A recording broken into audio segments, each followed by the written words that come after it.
Board of directors की 159th meeting आज यहाँ पे हुई है और इसमें कुछ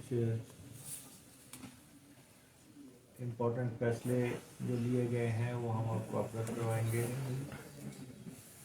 और हमारे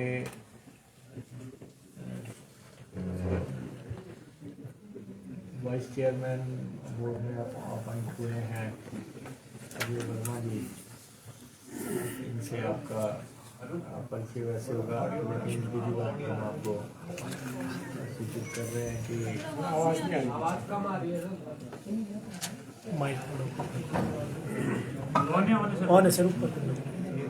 और वाइस चेयरमैन हमारे ज्वाइन किए हैं। हमारे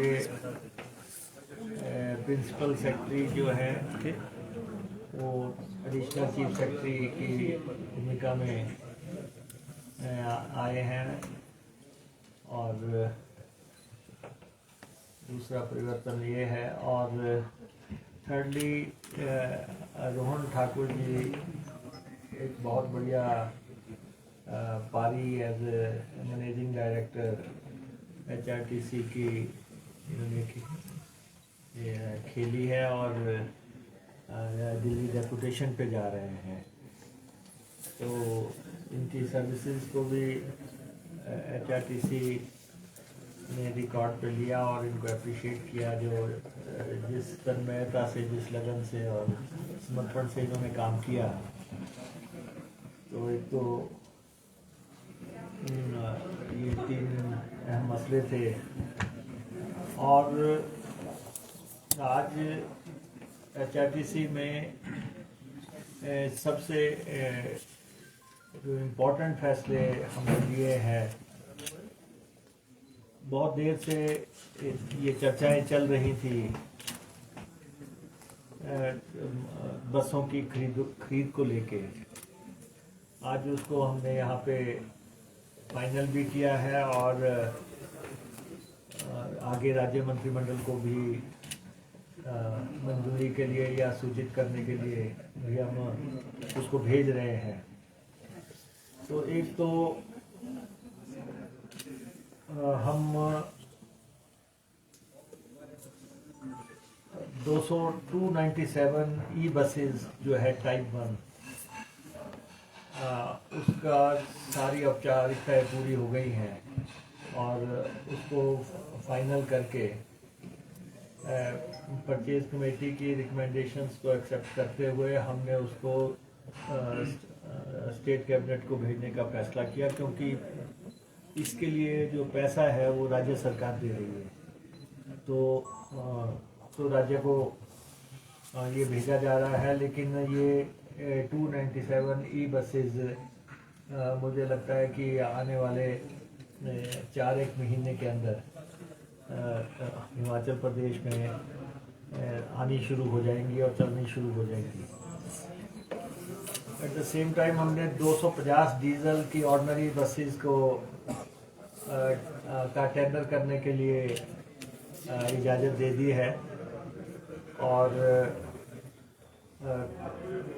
ये 37 सीटर बसेस होंगी। छोटी बसेस हम लाना चाह रहे हैं और लंबी बसेस के बजाय, और इसका भी 250 बसेस का भी आज फाइनलाइजेशन हो गया और बोर्ड ने इसकी इजाज़त दे दी। और उसके बाद 24 सुपर लग्जरी AC बसेस जो है डीजल की, ये भी इनकी खरीद भी लगभग फाइनल हो गई और ये भी सूचना जो है राज्य सरकार को भेजा जा रहा है और नेक्स्ट कैबिनेट में ये भी सब इश्यूज फाइनल हो जाएंगे। और एक 23 टाइप 1 ई बसेस, इनकी परचेज भी अप्रूव कर दी गई है। ये इलेक्ट्रिक बसेस, इसके लिए इंसेंटिव आया था ट्रांसपोर्ट को, तो उससे ये बसेस खरीदी जा रही हैं, तो ये परचेज भी अप्रूव कर दी गई हैं।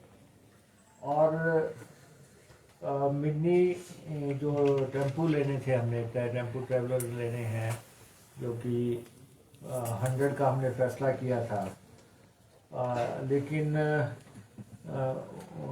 वो टेंडर अभी हमारा फाइनलाइज नहीं हो सका, और उसमें जो भी रीटेंडर करना है उसकी इजाज़त हमने HRTC को दी है कि वो ये कर ले। तो इस हिसाब से जो है ये सारी परचेज आज फाइनलाइज कर दी गई है, और ये लगभग 700 के आसपास गाड़ियों का, वॉल्वोस का, इलेक्ट्रिक बसेस का, डीजल बसेस का ये परचेज का फाइनलाइजेशन आज हुआ। और इससे आने वाले समय में HRTC की स्थिति में काफ़ी सुधार हो जाएगा, जो लगातार क्योंकि केंद्र सरकार ने 15 साल चली हुई बसेस को हटाने के निर्देश दे दिए हैं, तो बसेस हट रही हैं, और उसके चलते हमें फ्लीट में जो है एडिशन करना था, उस हिसाब से फैसले हुए हैं। और 2 हमने क्विक रेस्पॉन्स व्हीकल्स लेने का फैसला किया है, और 4 क्रेन्स परचेज करने का फैसला किया है। गाड़ियाँ कहीं ख़राब हो जाती हैं, उनको लाना पड़ता है, तो 4 वो भी आज फाइनल हमने किए। तो इस तरह से आज की BOD इन्हीं बातों पे केंद्रित थी। और इसके अलावा HRTC ने लगभग साल के दौरान 70 करोड़ रुपए की इंक्रीज अर्निंग की थी, और बड़ी मेहनत से हमारे HRTC के जितने भी ऑफिसर्स हैं, जितने भी हमारे कर्मचारी हैं, ड्राइवर्स हैं, कंडक्टर्स हैं, कार्यशाला में लोग हैं, या टोटल जो हमारा परिवार है HRTC का, उन सब की मेहनत से ये अर्निंग हुई थी। और उसके बारे में भी बोर्ड को सूचित किया गया। और आज दिन तक जब से हमारी सरकार बनी है, हमने कर्मचारियों को सैलरी भी दी है, और आज दिन तक पेंशन भी दी है, तो कहीं भी हम डिफ़ॉल्ट में नहीं है। लेकिन राजनीतिक कारणों से कुछ लोग बयान देते रहते हैं, वो उनके अपने सोच है, लेकिन HRTC को सुधार वादी कदम जो है उठाए जा रहे हैं। HRTC किसी भी तरह से एक कमर्शियल ऑर्गेनाइजेशन नहीं है, ये एक वेलफेयर ऑर्गेनाइजेशन है। और वेलफेयर ऑर्गेनाइजेशन क्यों है, उसकी वजह मुख्यतः ये है कि हम जितने भी घाटे के रूट हैं वो सब HRTC चलाती है, ताकि दूर दराज दुर्गम क्षेत्रों में लोगों को छोड़ना है, तो उसके लिए HRTC काम करती है। फिर जो भी हमारे सरकार फैसला करती है कि रियायतें देनी हैं, जैसे महिलाओं को रियायत दी है, या ऐसे 27 कैटेगरीज हैं, उन सबको रियायती सफ़र करवाना वो भी HRTC करवाती है। और उसके बाद हम सरकारी पे एंड पेंशन उन रेट्स पे देते हैं जो सरकार के कर्मचारियों को मिलते हैं। तो ये सारी बातें अगर हम कंसिडरेशन में लें, तो हिमाचल प्रदेश में HRTC 50 साल का सक्सेसफुल सफ़र HRTC ने किया है। और हिमाचल प्रदेश में ना तो कोई एयर मार्ग ऐसे हैं कि बहुत सक्सेसफुली एयर ट्रैवल हो रहा हो, या रेलवे ट्रैवल हो रहा हो। तो सबसे इम्पोर्टेंट HRTC है। तो लोगों लगभग 4 से 5 लाख लोगों को रोज HRTC अपने गंतव्य स्थलों पे छोड़ती है। तो उस सोच के आधार पे हमें किस ढंग से इसमें सुधार करना था, बसेस का फ्लीट अपना ठीक करना है, उसके लिए आज फैसले लिए गए। सर कोई किराया बढ़ाने का प्रपोजल है, क्योंकि काफ़ी घाटा है HRTC? नहीं, देखिए, किराए बढ़ाने का फैसला जो है ना वो सरकार करती है, HRTC नहीं करती है। चाहे वो किराया न्यूनतम किराया हो या दूसरा फेयर हो, तो उसकी कंसल्टेशन डिस्कशंस चलती रहती हैं, लेकिन कोई भी इस बारे में फैसला है वो तो सरकार को लेना है। मुकेश जी, एक वीडियो वायरल हो रहा है प्रतिपक्ष नेता जी का, जयराम ठाकुर जी का, तो उसमें वो आपसे इस्तीफा की मांग कर रहे हैं। मैं वो इसलिए मांग रहे हैं क्योंकि मैंने आज दिन तक रेगुलर पे एंड पेंशन दी है और उन्होंने अपने समय में 57 बार डिफॉल्ट किया है, और जब वो मुख्यमंत्री थे सिर्फ 3 महीने वो रेगुलर टाइम पे जो है पे दे पाए, पेंशन दे पाए। इसलिए वैसे भी जब सत्ता से बाहर आदमी चले जाता है तो उसको बहुत प्रीत आती है। आजकल उनको HRTC पे बहुत चर्चा होती है।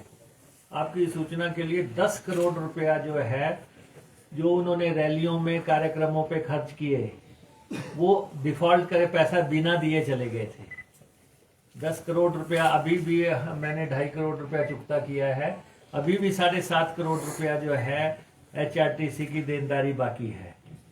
तो इसलिए आजकल वो HRTC पे चर्चा करते हैं, असल में उनके मन में एक टीस है।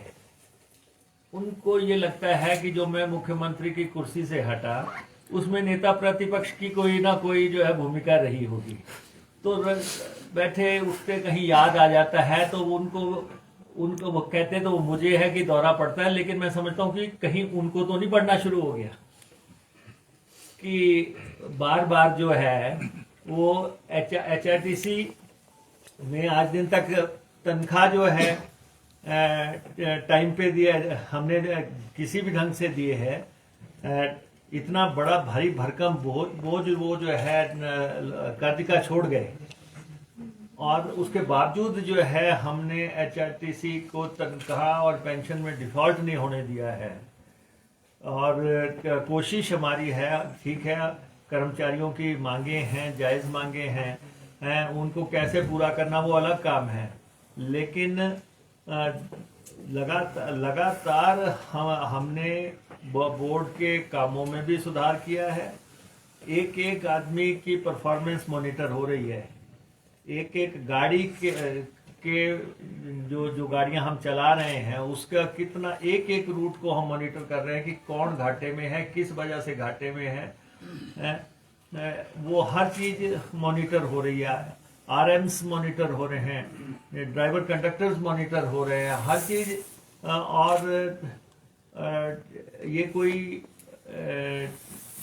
जो ये संस्थान है, इस HRTC ये जनता की गाड़ी है, आम आदमी की गाड़ी है, और हमें इसका जो जनता के साथ दिल का रिश्ता है HRTC का, तो HRTC को जो है, आप सत्ता से बाहर हो गए तो इसका मतलब आप HRTC को बदनाम करोगे।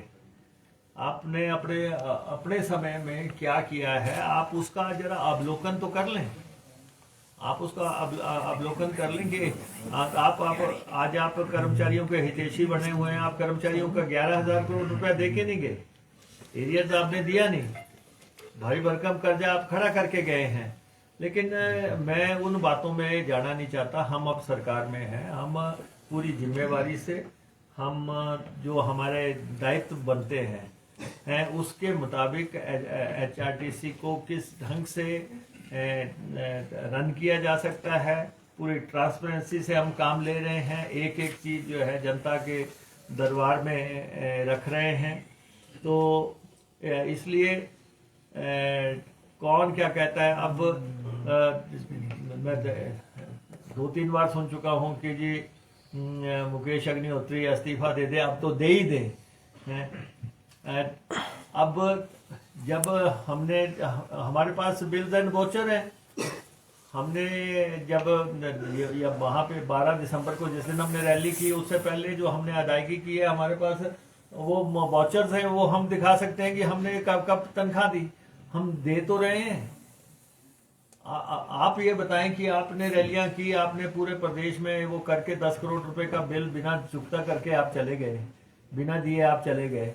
तो इसलिए उनका हमारे साथ प्यार है और रहते जन्म तक उनका हमसे प्यार रहेगा, क्योंकि कुछ चीजें दिल में दर्ज हो जाती हैं, तो वो उनके दिल में दर्ज है। तो जब भी उनको इस कांग्रेस की सरकार में कोई याद आएगा तो वो मुकेश अग्निहोत्री आएगा। सर, कल एचआरटीसी के कर्मचारियों ने विरोध प्रदर्शन किया है अपने ड्यूज को लेकर और 8 मार्च को चक्का जाम की चेतावनी दी है, 6 मार्च अल्टीमेटम दिया है सर। देखिए, एचआरटीसी के कर्मचारी हमारे कर्मचारी हैं और उनको भी ये सारी स्थितियों का मालूम है कि किस तरीके से हम एचआरटीसी को रन कर रहे हैं, उसकी इनकम बढ़ा रहे हैं, या हम के राज्य सरकार से किस ढंग से इसके बारे में बातचीत कर रहे हैं। और हमने अपने वाइस चेयरमैन साहब से कहा है कि वो उनसे बात करेंगे। जो उनके ड्यूज हैं वो कमिटेड है। मुख्यमंत्री जी ने सार्वजनिक सभा में अनाउंस किया है, लेकिन पैसा आने में थोड़ा डिले हुआ है। हमने रिक्वेस्ट की है कि वो पैसा हमें आए, जैसा ही हमारे पास पहुंचेगा हम वो पैसा उनको अदायगी करेंगे। किसी भी कर्मचारी की किसी भी ड्यूज को नकारा नहीं जा रहा है। आपने सर अभी वाटर मिनिस्टर्स की कॉन्फ्रेंस में वाटर सिक्योरिटी की बात की। हिमाचल में बहुत से एसटीपी के सैंपल फेल हो रहे हैं, तो क्या विभाग इस पे कोई कार्रवाई कर रहा है? नहीं, देखिए, मैं आपके सारी चीज़ों का ये जवाब दूँ, लेकिन ट्रांसपोर्ट वाले, एचआरटीसी वाले ये कहेंगे कि हमारी शुद्ध जो प्रेस कॉन्फ्रेंस हो रही है इसमें आपने खलल डाल दिया। तो मैं आपसे अलग से बैठ के पानी पे सारी बात करने को तैयार हूँ, क्योंकि मैं अभी कल कॉन्फ्रेंस पे जाके आऊँ, राज्य मंत्रियों का सम्मेलन था, उसके बारे में जो भी आप पूछना चाहेंगे तो इस से हट के हम बात कर लेंगे। सर, ये 700 नई गाड़ियां खरीदी जा रही है, सारी कितने कॉस्ट की होंगी सर ये सारी? ये तो अलग अलग तरह की गाड़ियां हैं, क्योंकि ये इलेक्ट्रिक बसेज हैं और दूसरा जो डीजल बसेज हैं उसके लिए अलग रेट्स हैं, इलेक्ट्रिक के अलग रेट्स हैं, वॉल्वो के अलग रेट्स हैं। तो लेकिन ये है कि ये फाइनेंशियल टाई अप सारा हो गया है हमारा। सर, कोई नए बस अड्डे बनाने का भी प्रपोजल है भी? कौन शकील जी बोल रहे हैं? अच्छा, अब ये है कि आज ये एचआरटीसी का बोर्ड ऑफ डायरेक्टर है, ये जो जिसकी आप बात कर रहे हैं वो अलग बोर्ड है बस अड्डा। लेकिन फिर भी मैं आपकी सूचना के लिए, वो हालांकि इसमें फैसला नहीं हुआ है और वो उन्हीं के बोर्ड में फैसला होना है। हम बद्दी का और ये बिलासपुर का ये बस अड्डे हम बनाना चाहते हैं जल्दी से। सर, ड्राइवर भर्तियों को लेकर भी कोई चर्चा हुई? नहीं, देखिए कि हमने कंडक्टर भर्तियां तो कमीशन के माध्यम से की हैं और उसमें बार बार कुछ लोग कहते हैं कि जी वो कहते थे पक्की नौकरियां देंगे, तो पक्की ही दी है। कंडक्टर की जो दी है बिल्कुल पक्की दी है और कमीशन के माध्यम से दी है और 58 साल वाली ही दी है। ड्राइवर की भर्तियों का इसलिए अभी मामला लटका हुआ है क्योंकि हमारे पास ड्राइवरों की संख्या अभी तक प्रॉपर है।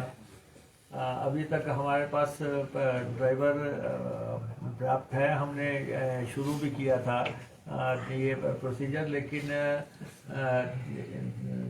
एचआरटीसी में बसों पर ड्राइवरों की कमी नहीं है, तो इसलिए जो है वो रुका पड़ा है। जैसे ही लगेगा कि ड्राइवर्स की भर्तियों की ज़रूरत है तो हम उस हिसाब से फैसले करेंगे।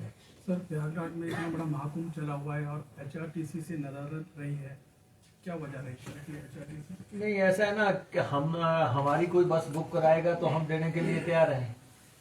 प्रयागराज की दूरी बहुत है और दिल्ली तक हमारी बसें जा रही हैं। 103 बसें हमारी दिल्ली जाती है, और उससे आगे लोग प्रेफर जो है बस रूट की बजाय वो मैक्सिमम लोग जो है ट्रेन में जाना चाहते हैं। तो बाकी ये बात मैंने सुनी थी कि नेता प्रतिपक्ष ने कहा कि एचआरटीसी ने वहाँ बस नहीं भेजी। वो बस बुक कर ले, मैं सुबह भेज देता हूँ। और लाए जसवारिया जिसको भी ले जाना चाहते हैं हम सुबह भेज देंगे। हमें कोई वो नहीं, हम तो हर धार्मिक स्थल पे गाड़ी भेजने के लिए तैयार है। सर, केंद्रीय बजट में ये कहा जा रहा है कि हिमाचल प्रदेश को भरपूर मदद की है। केंद्रीय मंत्री भी यहाँ पर आया, राज्यपाल ने भी यही कहा कि जो है भरपूर मदद की जा रही है, लेकिन जो है वो उसके लिए बात नहीं करे कांग्रेस। नहीं, ऐसा है कि हिमाचल प्रदेश जब बना था तब भी ये पता था कि हिमाचल प्रदेश केंद्र पर आश्रित रहेगा। और हिमाचल प्रदेश का जब गठन हुआ था तभी ये मालूम था कि ये पॉलिटिकल एस्पिरेशंस पूरी करने के लिए हिमाचल के लोगों की सोच को और मानसिकता राजनीतिक तौर पर पूर्ति हो, उसके लिए हिमाचल का गठन हुआ था। तो लेकिन अब जब केंद्रीय बजट आया है उसमें बिहार को 3 जो है ग्रीन एयरपोर्ट्स दिए गए हैं। हिमाचल का तो नाम आया नहीं। हिमाचल एक ऐसा राज्य है जहाँ पे फुल फ्लैज कोई एयरपोर्ट नहीं है। तो जब बिहार को आप 3 एयर स्ट्रिप्स दे रहे हैं तो हिमाचल को भी दे देते। तो ये कहना कि हिमाचल के साथ न्याय हुआ है, हम तो इस पे चर्चा करने के लिए तैयार हैं कि कहाँ पे। अब फाइनेंस में इस समय हम जाना नहीं चाहते। आप देखें कि हिमाचल प्रदेश की जो वित्तीय स्थिति में बिगाड़ आया है वो पूर्व की जयराम सरकार की वजह से ही आया। क्योंकि जब फाइनेंस कमीशन का अवार्ड आया था तो उस समय जो है जो एनुअल पैसा मिलना है वो टेपरिंग कर दिया गया कि हर साल कम होता चला जाएगा। और वो लड़ाई उस समय लड़ी जानी चाहिए थी कि अगर एक साल 10,000 मिल रहा है, दूसरे साल 8,000 मिल रहा है और इस साल हमें 3,500 करोड़ मिलेगा, तो बहुत भारी भरकम कटौती है आखिरी साल में। तो और दूसरा जो है हमारा जीएसटी का कंपनसेशन बंद हो गया है। जीएसटी का कंपनसेशन बंद होना और साथ में ये रेवेन्यू डेफिसिट ग्रांट कम होना। अगर 10,000 करोड़ रुपया किसी के बजट में कट लग जाए तो आपके घर में ही लग जाएगा।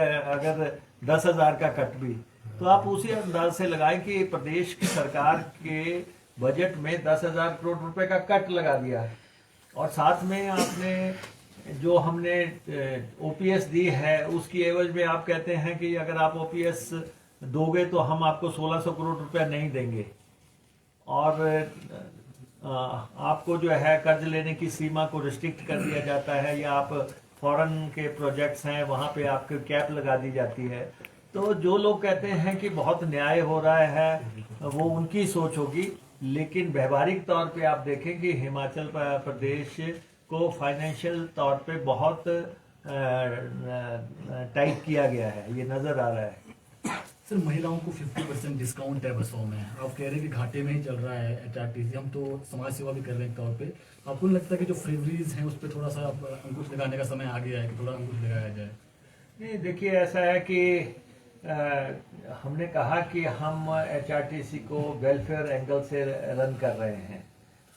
हम इसको शुद्ध व्यापारिक नज़रिए से नहीं चलाते हैं। अगर शुद्ध व्यापारिक नज़रिए से चलाएं तब तो आपकी बात व्यावहारिक हो सकती है, लेकिन जब हम इसको जो है वेलफेयर स्टेट के तौर पे रन करते हैं तो उसमें अपने लोगों को गंतव्य स्थल पे पहुंचाना वो जरूरी है। इसीलिए हम ये कर रहे हैं कि डिफरेंट किस्म की कैटेगरीज की गाड़ियां हम ला रहे हैं ताकि टेम्पो ट्रैवलर लाए जा सकें, छोटी गाड़ियां 37 सीटर लाई जा सके। हर जगह जो है 42 सीटर, 48 सीटर, 52 सीटर भेजने की बजाय जो है छोटी गाड़ियां हम ला सकें, तो वो हमारा प्रयास चल रहा है। चलिए, अप्रोक्सीमेटली कितना पैसा खर्च होगा जो सारी बसें खरीदेंगे? हमने कहा कि